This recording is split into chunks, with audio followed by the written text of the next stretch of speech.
बिस्मिल्लाहिर्रहमानिर्रहीम। नाजरीन, आज 29 मई इतवार का दिन, साल 2022, सुबह का वक्त, नई सुबह, beautiful morning. So good morning, सुबह खैर एंड अस्सलामु अलैकुम एवरीवन। कैसे हैं आप सब लोग? उम्मीद है खैरियत से होंगे, खुशगवार मूड में होंगे। छुट्टी का दिन है, जाहिर है सभी खुश होते हैं, छोटे बड़े भी, स्टूडेंट्स भी, मुलाजमीन भी, सभी टीचर्स भी, सब खुशो खुर्रम होते हैं कि चलो हफ्ते में एक दिन आराम करने के लिए मिलता है। खैर, तारीख़ हिंदुस्तान में हम पहुंचे हुए हैं जी, दक्कन की तरफ, दक्कनी हिंदुस्तान की तरफ। अब ये दक्कनी हिंदुस्तान क्या है, कौन सा इलाका है, ये जानने के लिए आप पिछली 2 किस्तें देखें। अगर मैं यहाँ पे दोहराऊंगा, वहाँ मैंने नक्शा बना के, एक मैप बना के वाइट बोर्ड पे आपको दिखाया है कौन सा इलाका था।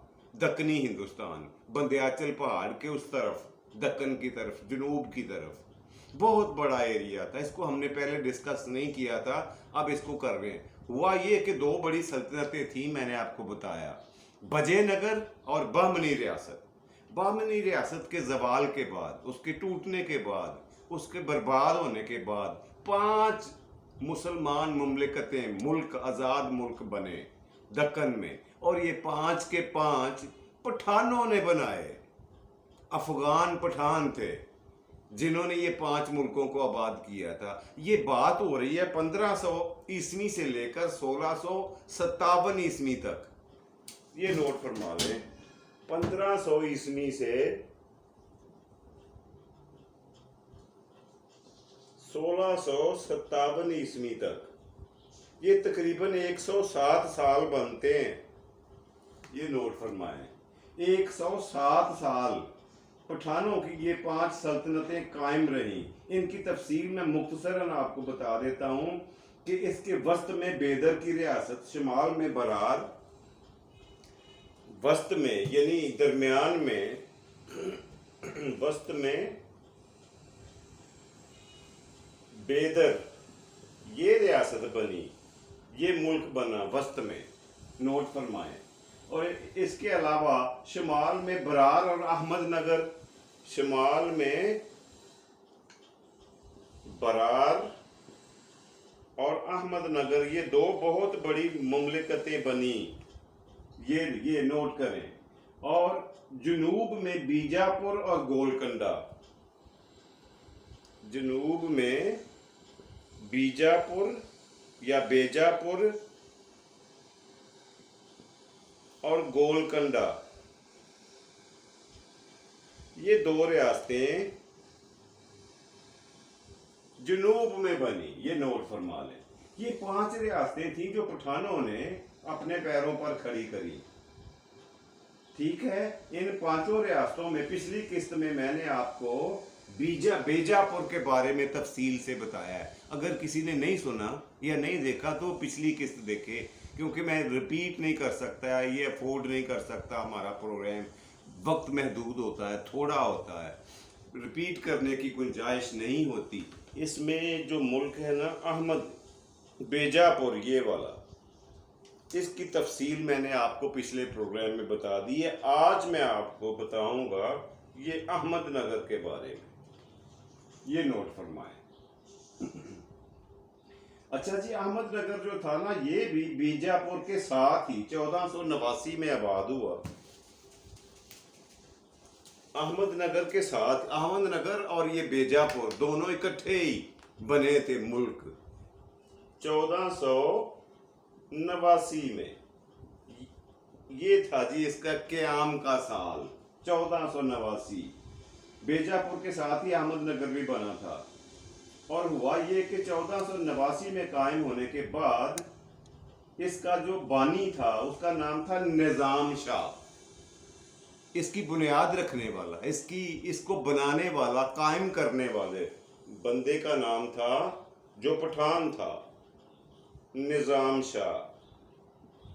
ये साहब थे, नोट फरमा लें जी। निज़ाम शाह साहब ने इसकी बुनियाद रखी। निज़ाम शाह जो था ना, इसके बारे में तारीख की बातें बताती, तारीख की किताबें बताती हैं कि इसका बाप बहुत बड़ा, काबिल, पढ़ा लिखा ब्राह्मण था। और ये बंदा निज़ाम शाह बचपन में जंगी कैदी बना और गुलामों में बिक गया, इसकी फरोख्त हो गया। और इसको ख़रीदने वाली जो फैमिली थी वो मुसलमान थी, इसलिए ये बच्चा अभी मुसलमान ही हो गया।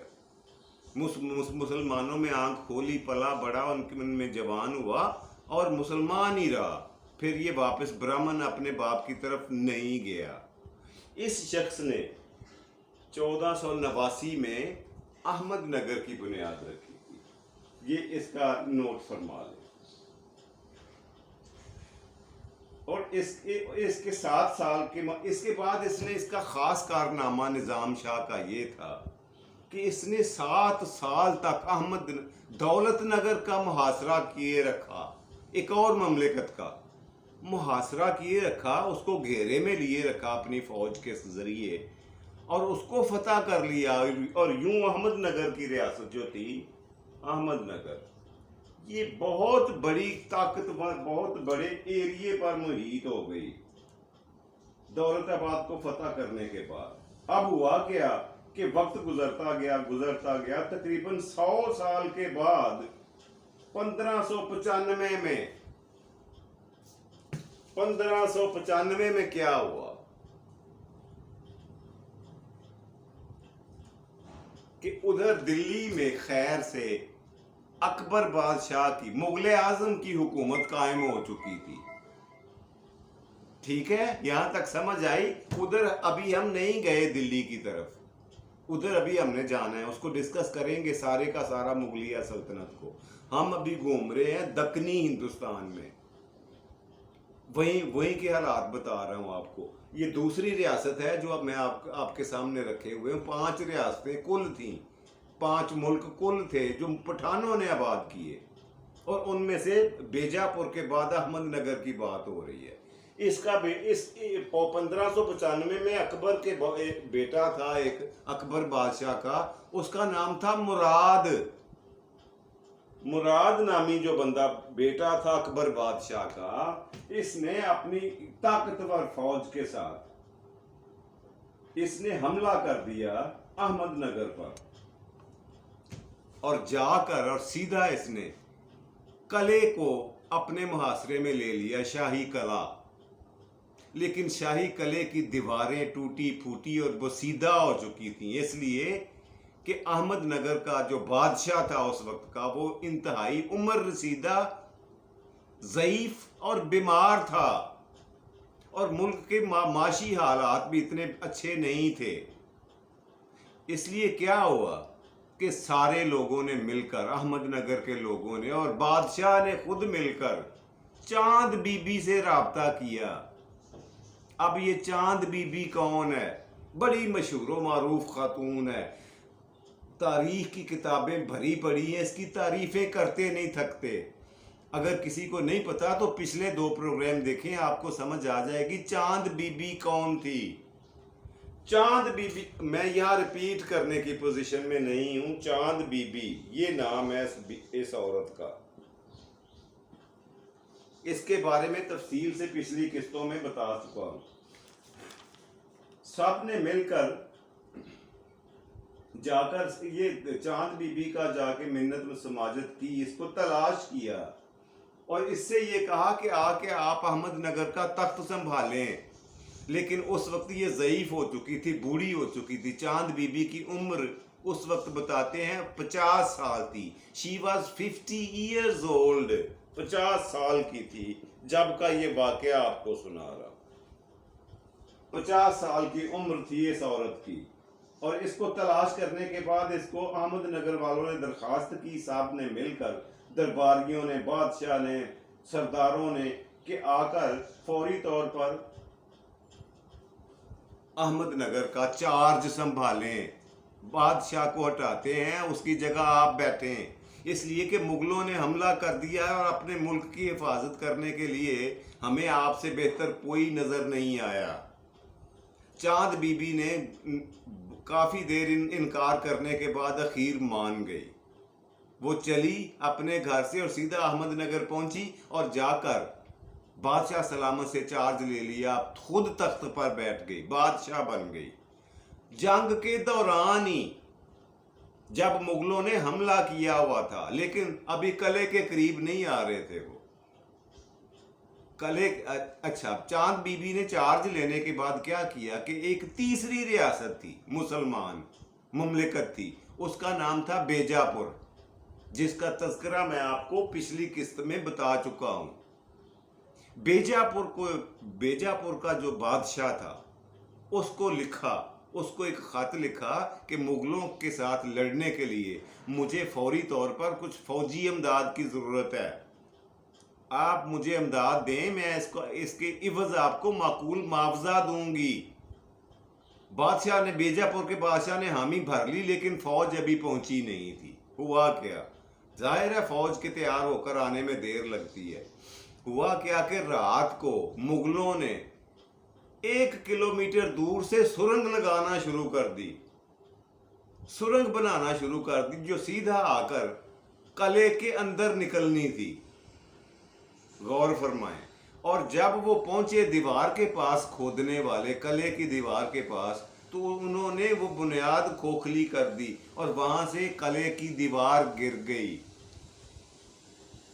दीवार गिरी, रात का वक्त था, चांद बीबी कले में मौजूद थी। उसने कुछ नौजवानों को तैयार किया हुआ था और उनकी हिम्मत बढ़ाई, उनका हौसला बढ़ाया और उनसे वादा किया कि अगर हमारा मुल्क बचा रहा, इस पे मुगल काबज ना हुए, तो तुम लोगों को परमानेंटली फौज में भर्ती कर लिया जाएगा, बहुत अच्छी तनख्वाह और तमगे दिए जाएंगे कि तुमने ये जंग जीती। खैर बहुत सारे लड़के उसके साथ हो लिए, लेकिन वो लड़के बेचारे एक तो गैर तरबियत याफ्ता थे और दूसरा उनके पास हथियार भी निकम्मे थे।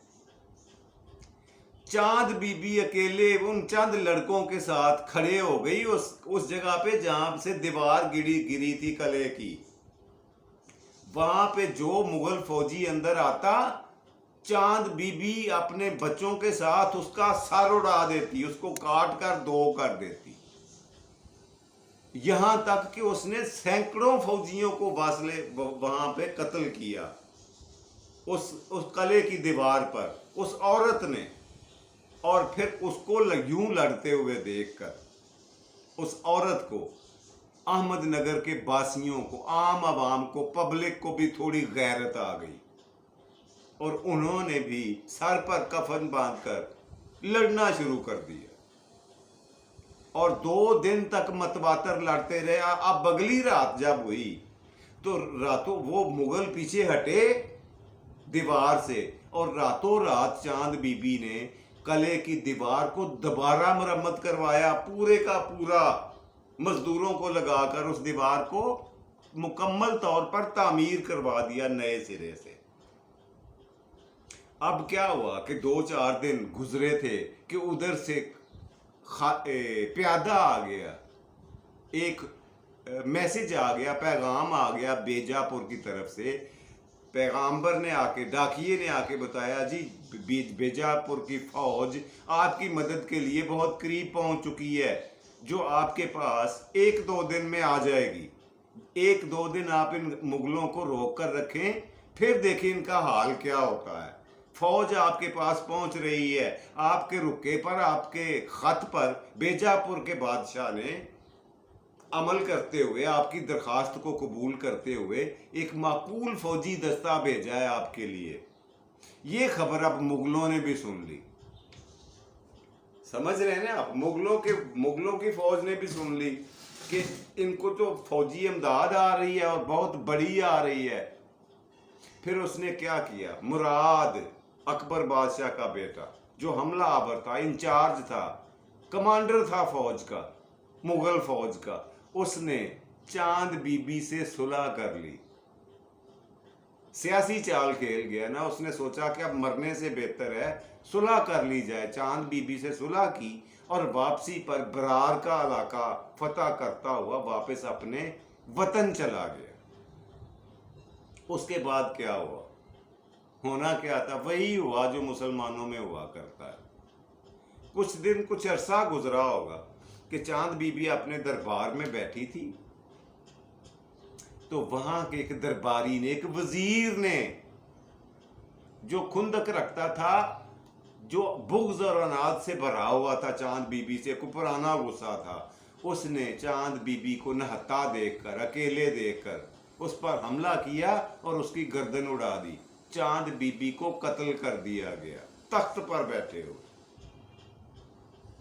और कुछ दूसरे लोगों को साथ मिलाकर, वो भी जाहिर है फिर सामने आ गए, और उन्होंने मिलकर अहमदनगर की रियासत का चार्ज अपने हाथों में ले लिया। बागियों ने, बगावत करने वालों ने इसका चार्ज अपने हाथों में लिया अहमदनगर का, चांद बीबी को कत्ल करने के बाद। अब जो बेजापुर की फौजें आई थी वो बगैर लड़े, उनको ज़रूरत नहीं पड़ी, वो बगैर लड़े वापस चली गई थी, और इधर चांद बीबी का कत्ल हो चुका था। फिर क्या था, एक दफ़ा फिर अहमदनगर का रियासत, मुल्क, ममलिकत जो थी वो सियासी तौर पर, माशी तौर पर तो पहले ही ना खस्ता थी, खस्ता हाली का शिकार थी, अब सियासी तौर पर भी वो बेयकीनी का शिकार हो गई। और हुआ क्या कि ना किसी की हुकूमत और ना कोई महकूम, सब लोग अपने अपने तई बादशाह बनने की कोशिश और दौड़ में लगे हुए थे। कि ऐसी सूरत हाल में हुआ क्या, फिर उसके बाद ऐसी सूरत हाल में अकबर बादशाह साहब ने वहाँ दिल्ली में बैठे बैठे फैसला किया कि मैं खुद हमला करूंगा अहमदनगर पे। बहुत बड़ी फौज लेकर अकबर बादशाह ने सियासी तौर पर कमज़ोर देखकर, माशी तौर पर खस्ता हाल देखकर अहमदनगर पर हमला किया और इस किले को बआसानी फतह कर लिया।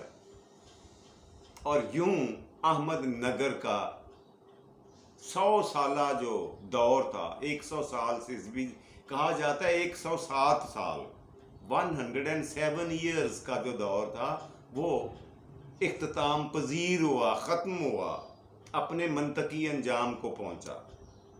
ये थी जी अहमदनगर की मुख्तसर से हालात व वाक़यात और कहानी, जो दूसरी इस्लामी मुमलिकत थी जो पठानों ने, अफ़गानों ने कायम की थी।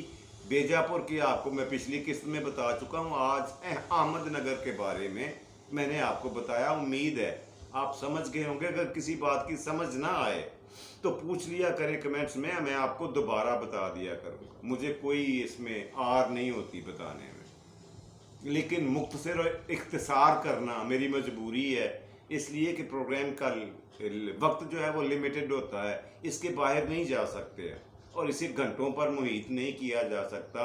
आप लोग फिर देखने से ही उकता आ जाएंगे। उसके बाद क्या हुआ जी, शाहजहां का दौर आ चुका था उधर दिल्ली में, और वहां से एक उठा अहमदनगर का खानदान, सरदार खानदान, उसका सरबराह था मलक अंबर।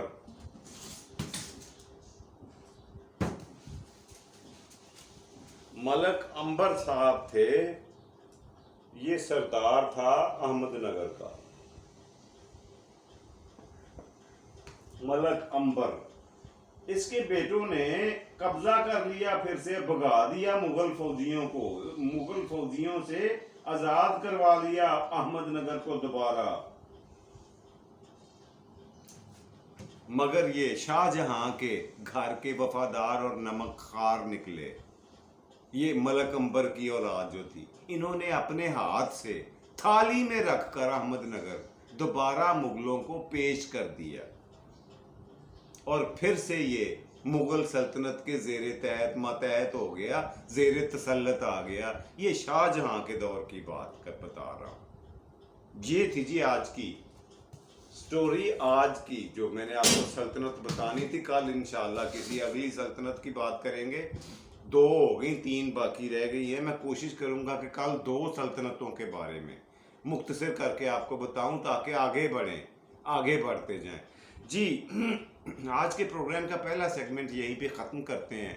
प्रो हस्बे मामूल दूसरा सेगमेंट हुआ करता है आज का लफ्ज़। जी, आज का लफ्ज़ आपको मैं जो बताने जा रहा हूँ, जो समझाने जा रहा हूँ, वो बड़ा मज़े का है।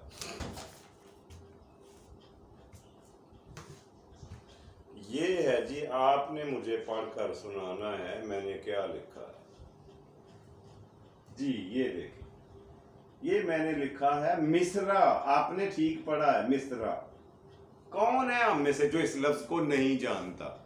سب کو پتا ہے، اس کے مطلب کا بھی پتا ہے. کیا ہے اس کا مطلب؟ شعر جو ہے وہ دو فکروں پر مشتمل ہوتا ہے. شعر، اور شعر کے ایک فکرے کو مصرع کہتے ہیں. اور یہ مصرع یوں بھی لکھا جاتا ہے، ایسے بھی ٹھیک ہے. یہ نوٹ فرما لیں، کچھ لوگوں کو مغالطہ لگ جاتا ہے. یہ میں نے دوسری شکل میں لکھا، اس طرح سے بھی یہ ٹھیک ہے. اور یہ نوٹ فرما لیں کہ یہ عربی کا لفظ ہے مصرع. اب مصرع کا مطلب کیا ہے؟ لغوی معنی یعنی اصل مقصد، اصل مطلب کیا تھا مصرع کا؟ مصرع عربی میں کہتے ہیں دروازے کے ایک پارٹ کو. کیسا؟ عربی میں مصرع بولتے ہیں دروازے کے دو پارٹ ہوتے ہیں نا، دو تختے ہوتے ہیں، ایک حصے کو مصرع کہتے ہیں. جب دو مصرے ملتے ہیں، دو طاق ملتے ہیں تو ایک دروازہ مکمل ہوتا ہے. اسی لیے کہا جاتا ہے کہ یہ مصرع ہے، اور جب دو مصرے ملیں گے تو یہ شعر بن جائے گا. جی یہ تھا اس کی ایٹمالوجی، اس کی تاریخ مصرع لفظ کی، کہ یہ عربی سے اردو میں کیسے آیا اور کیوں آیا. اپنے مطلب کی وجہ سے، اپنے معنوں کی وجہ سے آیا. جی یہ تھی آج کے پروگرام کا دوسرا اور مزیدار سیگمنٹ. بڑھتے ہیں پروگرام کا تیسرا اور آخری سیگمنٹ کی طرف، اور وہ ہوتا ہے آج کی بات. آج کی بات جو میں آپ سے ڈسکس کرنے جا رہا ہوں سائیں، وہ کچھ اس طرح سے ہے کہ میرے ایک استاد محترمی و مکرمی جناب محمد دین صاحب، اللہ ان کو غریق رحمت کرے، اللہ ان کو کروٹ جنت نصیب عطا فرمائے، اور ان کو جوار رحمت میں جگہ دے اور جنت الفردوس میں گھر دے. وہ کہا کرتے تھے بیٹا بات یہ ہے کہ ساری دنیا سے رابطہ ٹوٹ جائے انسان کا، کوئی بات نہیں، مگر اپنے اللہ سے رابطہ نہیں ٹوٹنا چاہیے. اور مصیبتیں کتنی بھی انسان پر آ جائیں، مشکلیں کتنی بھی آ جائیں، غم و اندوہ کتنے بھی آ جائیں، پریشانیاں کتنی بھی ہو جائیں، اللہ کی رحمت سے مایوس نہیں ہونا. لا تقنطوا من رحمت اللہ، اللہ کا فرمان ہے کہ میری رحمت سے مایوس نہ ہونا. یہ کبھی بھی کسی بھی وقت آ سکتی ہے. جہاں سے انسانی ہمت ختم ہوتی ہے نا، وہاں سے اللہ کی رحمت کا آغاز ہو جایا کرتا.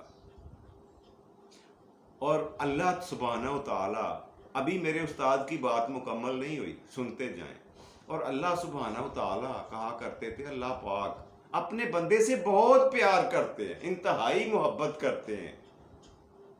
اگر بندہ انسان خود رجوع نہ کرے، لوٹ کر پلٹ کر اپنے اللہ کی طرف نہ جائے، اس سے رابطہ نہ کرے، تو اللہ پاک غم بھیج کر، پریشانی بھیج کر، بیماری بھیج کر اس کو اپنی طرف راغب کر لیتے ہیں. یہ بات تھی جی جو مجھے یاد پڑتی ہے. اور بھی دو تین باتیں ان کی ہیں، پھر کسی دن سناؤں گا محمد دین صاحب کی. میں اکثر اپنے دوستوں سے ان باتوں کا ذکر کیا کرتا ہوں. آپ کو بھی ایک بات شیئر کر دی ہے، امید ہے آپ کو پسند آئی ہوگی، اچھی لگی ہوگی. اس کے ساتھ ہی اپنے میزبان جاوید اقبال کو آج کے پروگرام سے اجازت دیجیے. انشاءاللہ بشرط زندگی بفضل خدا شام کو آپ سے پھر ملاقات ہوگی. اپنا اور اپنے پیاروں کا ڈھیر سارا خیال رکھا کریں. خوش رکھیں، خوشیاں بانٹیں اور خوشیاں سمیٹیں. فی امان اللہ، اور پاکستان زندہ باد.